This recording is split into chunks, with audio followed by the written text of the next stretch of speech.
Cricket ಜಗತ್ತಿನ interesting ಸುದ್ದಿಗಳನ್ನು quick ಆಗಿ ಹೇಳ್ತೇನೆ ಕ್ರಿಕೆಟ್ ರೌಂಡ್ ಅಪ್ ನಲ್ಲಿ.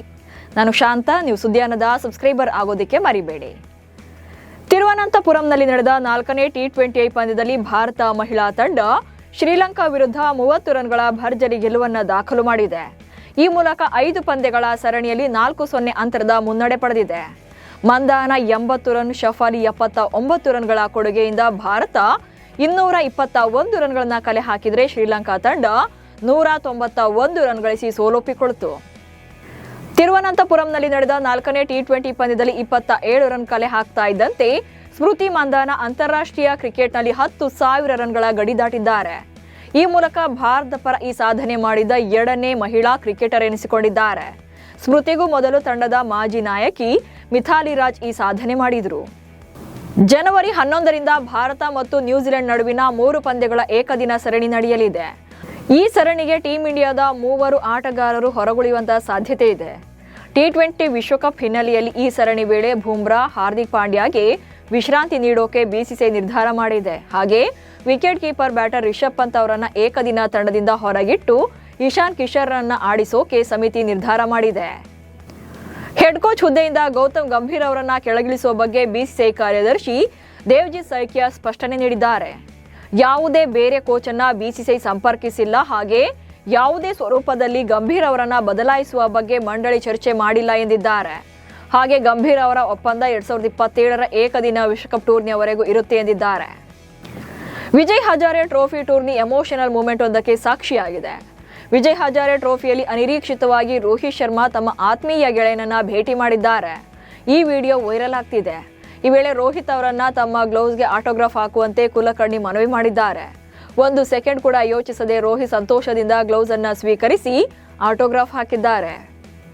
ನ್ಯೂಜಿಲೆಂಡ್ ವಿರುದ್ಧದ ಸರಣಿಗೂ ಮುನ್ನ ವಿಜಯ್ ಹಜಾರೆ ಟೂರ್ನಿಯಲ್ಲಿ ಮತ್ತೊಂದು ಪಂದ್ಯವಾಡೋಕೆ ವಿರಾಟ್ ಕೊಹ್ಲಿ ನಿರ್ಧಾರ ಮಾಡಿದ್ದಾರೆ. ಜನವರಿ 6ರಂದು ಬೆಂಗಳೂರಿನ ಆಲೂರಿನಲ್ಲಿರುವಂತಹ KSCA ಮೈದಾನದಲ್ಲಿ ನಡೆಯಲಿರುವ ರೈಲ್ವೇಸ್ ವಿರುದ್ಧದ ಪಂದ್ಯದಲ್ಲಿ ದೆಹಲಿ ಪರ ವಿರಾಟ್ ಕೊಹ್ಲಿ ಕೂಡ ಕಣಕ್ಕಿಳಿಯಲಿದ್ದಾರೆ ಎಂದು ದೆಹಲಿ ಕ್ರಿಕೆಟ್ ಅಸೋಸಿಯೇಷನ್ ಖಚಿತಪಡಿಸಿದೆ. ಈ ಪಂದ್ಯದ ಬಳಿಕ ವಿರಾಟ್ ಕೊಹ್ಲಿ ಟೀಂ ಇಂಡಿಯಾವನ್ನ ಸೇರಿಕೊಳ್ಳಲಿದ್ದಾರೆ. ಆಸ್ಟ್ರೇಲಿಯಾದ ವೇಗದ ಬೌಲರ್ ಬ್ರೆಟ್ಲಿ ಅವರನ್ನು ಆಸ್ಟ್ರೇಲಿಯಾದ ಕ್ರಿಕೆಟ್ ಹಾಲ್ ಆಫ್ ಫೇಮ್ಗೆ ಸೇರಿಸಲಾಗಿದೆ. 1999ರಿಂದ 2012ರವರೆಗೆ ಆಸ್ಟ್ರೇಲಿಯಾ ಪರ ಆಡಿದಂತಹ ಬ್ರೆಟ್ಲಿ ವಿಶ್ವದ ಅತ್ಯಂತ ವೇಗದ ಬೌಲರ್ಗಳಲ್ಲಿ ಒಬ್ಬರಾಗಿದ್ದರು. ಶ್ರೇಷ್ಠ ವೃತ್ತಿ ಜೀವನ ಹಾಗೆ ಕ್ರೀಡೆಯ ಮೇಲಿನ ಪ್ರಭಾವವನ್ನು ಗುರುತಿಸಿ ಆಸ್ಟ್ರೇಲಿಯಾ ಬ್ರೆಟ್ಲಿ ಅವರಿಗೆ ಈ ಪ್ರತಿಷ್ಠಿತ ಗೌರವವನ್ನು ನೀಡಿದೆ. ಸೌತ್ ಆಫ್ರಿಕಾ T20 ಲೀಗ್ನ 3ನೇ ಪಂದ್ಯದಲ್ಲಿ ಪಾರ್ ಲಾಯರ್ಸ್ ತಂಡ ಅತ್ಯಂತ ಕಡಿಮೆ ಮೊತ್ತಕ್ಕೆ ಆಲ್ಔಟ್ ಆಗಿ ಹೀನಾಯ ದಾಖಲೆ ಬರೆದಿದೆ. ಟಾಸ್ ಗೆದ್ದು ಮೊದಲು ಬ್ಯಾಟಿಂಗ್ ಮಾಡಿದಂತಹ ಸನ್ ರೈಸರ್ಸ್ ತಂಡ 187 ರನ್ಗಳ ಗುರಿ ಪಡೆದಿತ್ತು. ಈ ಟಾರ್ಗೆಟ್ ಅನ್ನ ಪಡೆದಂತ ರಾಯಲ್ಸ್ ಪಡೆ ಕೇವಲ 49 ರನ್ಗಳಿಗೆ ಆಲ್ಔಟ್ ಆಗಿದೆ. ಈ ಮೂಲಕ ಸೌತ್ ಆಫ್ರಿಕಾ T20 ಲೀಗ್ನಲ್ಲಿ ಅತ್ಯಲ್ಪ ಮೊತ್ತ ಕಲೆ ಹಾಕಿದ ಹೀನಾಯ ದಾಖಲೆ ಬರೆದಿದೆ.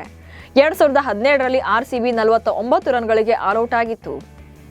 ನ್ಯೂಜಿಲೆಂಡ್ ತಂಡದ ಅನುಭವಿ ಆಲ್ರೌಂಡರ್ ಡೋಗ್ ಬ್ರೇಸ್ವೆಲ್ ಎಲ್ಲಾ ಮಾದರಿಯ ಕ್ರಿಕೆಟ್ನಿಂದ ನಿವೃತ್ತಿ ಘೋಷಿಸಿದ್ದಾರೆ.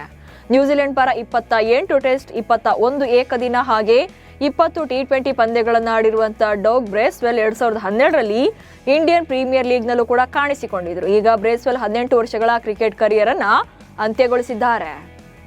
ಆಸ್ಟ್ರೇಲಿಯಾದಲ್ಲಿ ನಡೀತಾ ಇರುವಂತಹ ಬಿಗ್ ಬ್ಯಾಶ್ ಲೀಗ್ನ 14ನೇ ಪಂದ್ಯದಲ್ಲಿ 2 ಆಟಗಾರರು ದೊಡ್ಡ ಅಪಾಯದಿಂದ ಜಸ್ಟ್ ಮಿಸ್ ಆಗಿದ್ದಾರೆ. ಸಿಡ್ನಿ ಥಂಡರ್ ಪರ ಟೋಪ್ಲಿ ಬಾರಿಸಿದ ಚೆಂಡನ್ನ ಹ್ಯಾರಿಸ್ ರೌಫ್ ಕ್ಯಾಚ್ ಹಿಡಿಯೋಕೆ ಓಡಿದ್ರು. ಹಾಗೆ ಮತ್ತೊಂದು ಕಡೆಯಿಂದ ಇಲ್ಟನ್ ಕಾರ್ಟ್ರೈಟ್ ಕೂಡ ಕ್ಯಾಚ್ ಹಿಡಿಯೋಕೆ ಓಡಿ ಬಂದಿದ್ರು. ಇನ್ನೇನು 2 ಆಟಗಾರರು ಡಿಕ್ಕಿ ಆಗ್ತಾರೆ ಅನ್ನುವಷ್ಟರಲ್ಲೇ ರೌಫ್ ಪಕ್ಕ ಸರಿದು ಎಸ್ಕೇಪ್ ಆಗಿದ್ದಾರೆ. ಇವಿಷ್ಟು ಇವತ್ತಿನ ಕ್ರಿಕೆಟ್ ರೌಂಡ್ ಅಪ್ ಸುದ್ದಿಗಳು. ನಮಸ್ಕಾರ.